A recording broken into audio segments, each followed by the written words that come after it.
Hey there, hope you're having a good day. I've got a few runs that I made with my Toxic Flame build. Commentary is going to be at a minimum for these. If you have any questions about my build, just let me know.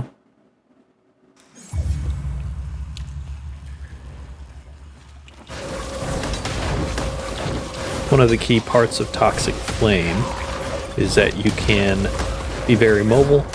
You're going to do a lot of kiting.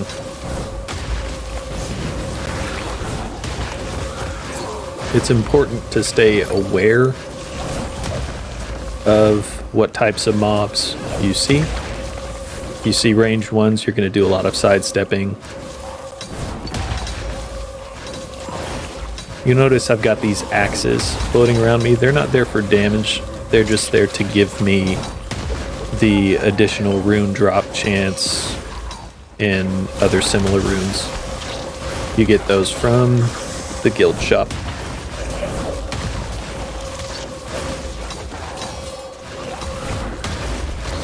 I always like seeing these little robber guys. They're always exciting. There is a chance that they'll spawn a portal. I usually just run past them because see, yeah, it'll alert you if they actually spawn a portal. Why is jumping downstairs so hard? Anyway.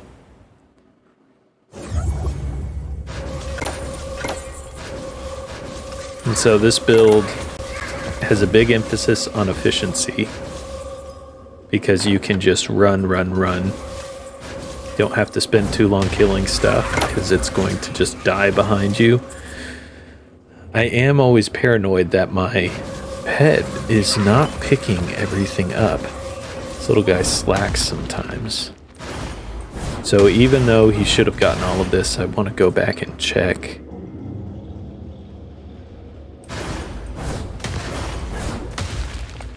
I guess he did a good job.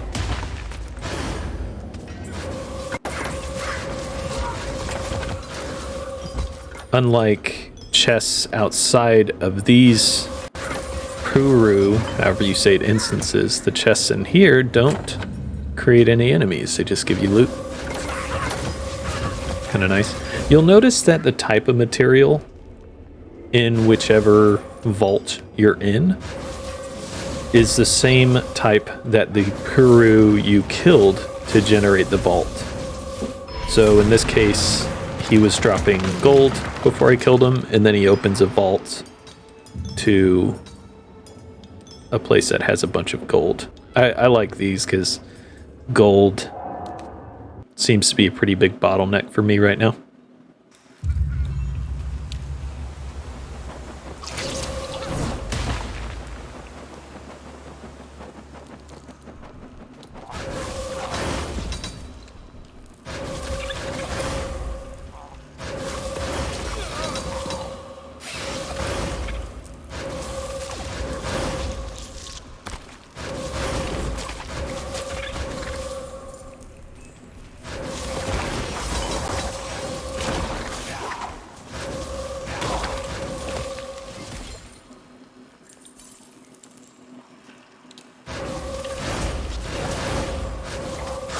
Kind of relaxing playing this.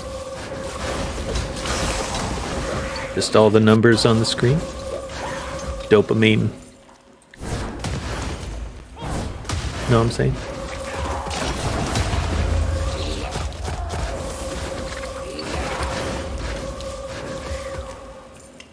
I really like how Undecember does their Rift boss. In Diablo 3, the Rift boss will just spawn on top of you, whereas in here, when you're using a card, you get to spawn a portal to a little arena to fight the boss. I just think I like the design better.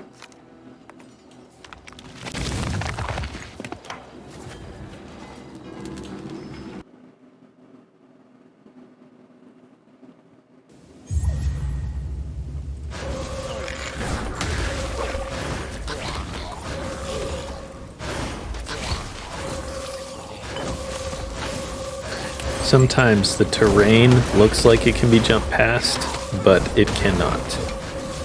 And this is always with the jump attack, whatever it's called, and teleport.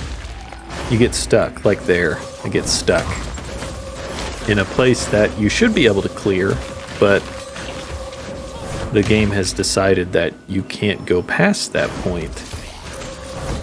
You just kind of got to learn all of those. And like I said, downstairs, going up these short paths that have a height difference can be really clunky feeling because you get stuck.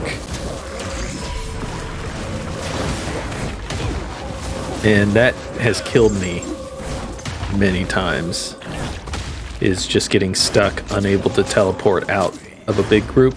That can be frustrating. But I feel like over time I've gotten more and more used to and learned all the different places you can get stuck.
I'm still pretty slow at dismantling stuff.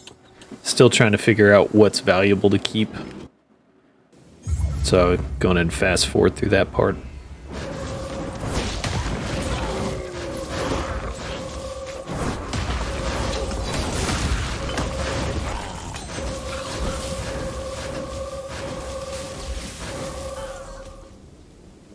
I did put it on a filter to not pick up anything under level 80. Just found my inventory was getting way too full too fast. You do get a ton of those cards and what is it called?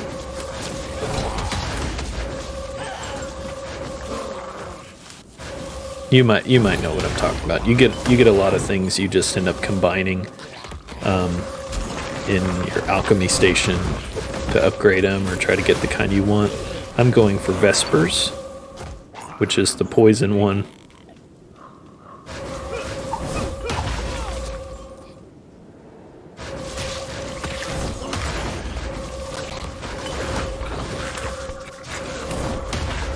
So everything I get that's not that, I just end up combining it.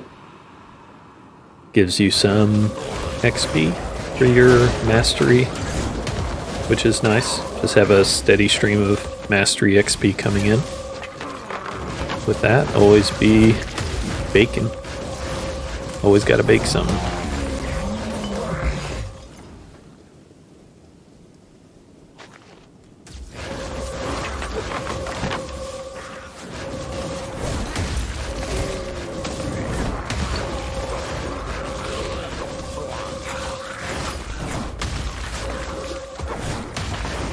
You notice I kind of kite back and forth.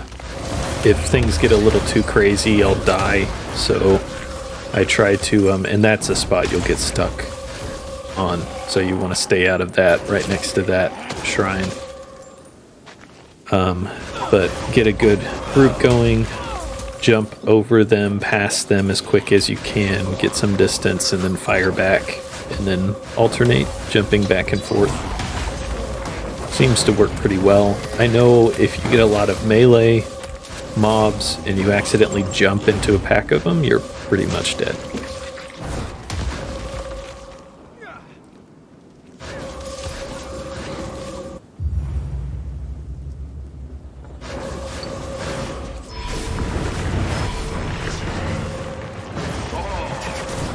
And I'm putting down this poison floor effect.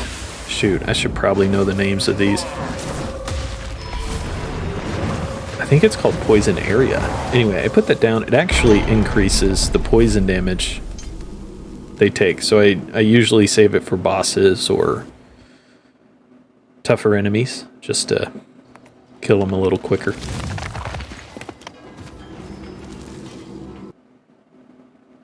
Sometimes if I'm going into a narrow passage and I've got a bunch of people following me, I will drop it behind me because it melts them pretty quick. I mean, this is already pretty silly how quickly stuff dies with just one stack of toxic flame.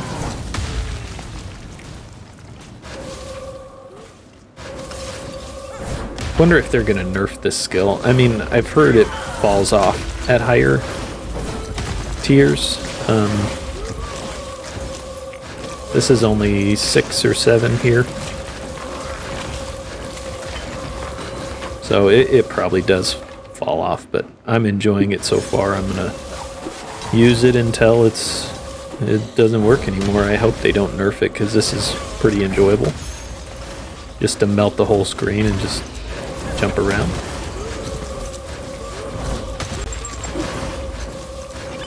I don't know about you, but I play these games for the just kind of the relaxing, cathartic. Don't have to think too much. There's some engagement, but it's mostly just about a bunch of loot dropping and flying through a level.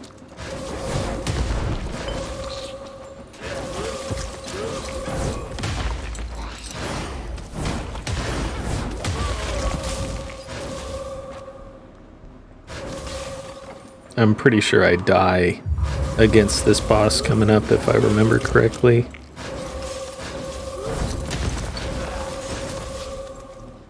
So far, I feel like the times I've died have been my fault, which I think is good game design. Just, I wasn't paying attention, I made a wrong choice, and I can think back to what I could have done better.